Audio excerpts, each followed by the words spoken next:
Take good angles to it. Good. In football, we're just naturally drawn to the quarterback. Ready? Go. They're always the star player with all the eyes on him. Let's go. Hey, now time out right here. But the kicker, that's a pretty tough job. A kicker's a lot like a head coach. You know, you're one play, you're one call, you're going to get a lot of congratulations, you're going to get a lot of criticism. So they're expected to be perfect. But Jaxton Holly, the Elizabethton kicker, is fine with that. There we go, good. He's embraced it. Yeah, I try to never miss, no matter what. And if I miss, I kind of get mad at myself, and I'll either do a sprint or something, or I'll do push-up just to get that in my head that it's just really terrible if you miss. Jaxton understands how important his position really is. You never worry about people not watching you because the game literally stops to watch you kick every single play. You know, it really goes back to week 2 of the season, you know, just letting him know that, you know, if you think, you know, what you do is not important, or you think this season may not come down to a kick, you know, you're wrong. You got to keep working, you got to keep yourself ready.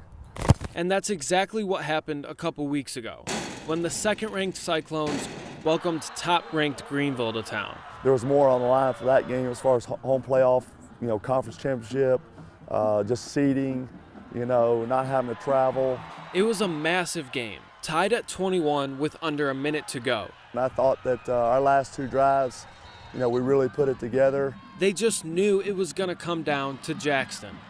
With 15 seconds left, we moved the ball in the middle of the field, you know, spotted it, called timeout, you know, and then that way, you know, if we made it, we're going to win, and then if we missed it, you know, it was going to kind of go into overtime. So there he was, expected to be perfect. I always try to just swallow the nerves and just pretend it's like practice or it's an extra point. It's like Friday night in that one, I just pretended like in my head I was kicking an extra point. So I just kicked it the same way. The kick is good. He had an opportunity Friday night to really leave his stamp on this program, on his legacy, and he did that, and he'll go down, and people remember him for that kick, you know, and that's a great thing for him and his family. His family certainly will treasure it.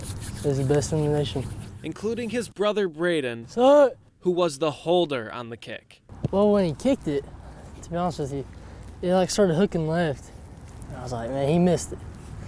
And then somehow it just barely stayed in, and I was pretty excited about it. I went crazy. I think we all went crazy, really. On a play that nerve-wracking, it's gotta help to have your brother right there by your side. Yeah, I was a little nervous just about, you know, getting the snap down, but I talked to Jackson before the kick, and he said that he wasn't nervous at all. And so that kind of helped me, I guess, not be so nervous. For Jaxton, there's no reason to be nervous about a kick on a football field. I do it every day in practice. It's not any different, so why stress about it? He's been through so much worse off the field.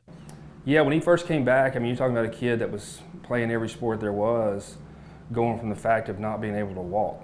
When he was 8 years old, Jaxton's health rapidly declined.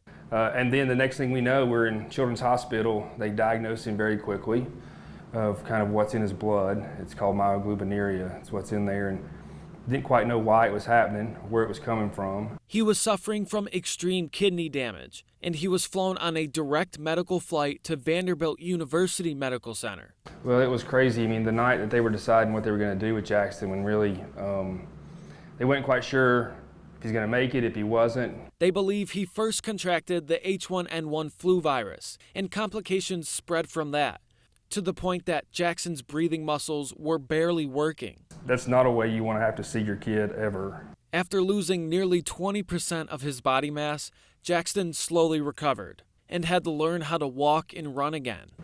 But he was tough, and he made it through it, and next thing you know, we're back here, so it was crazy. He's fortunate to have not lost his life, but he's not thinking about that right now. Our favorite pitcher is probably this one.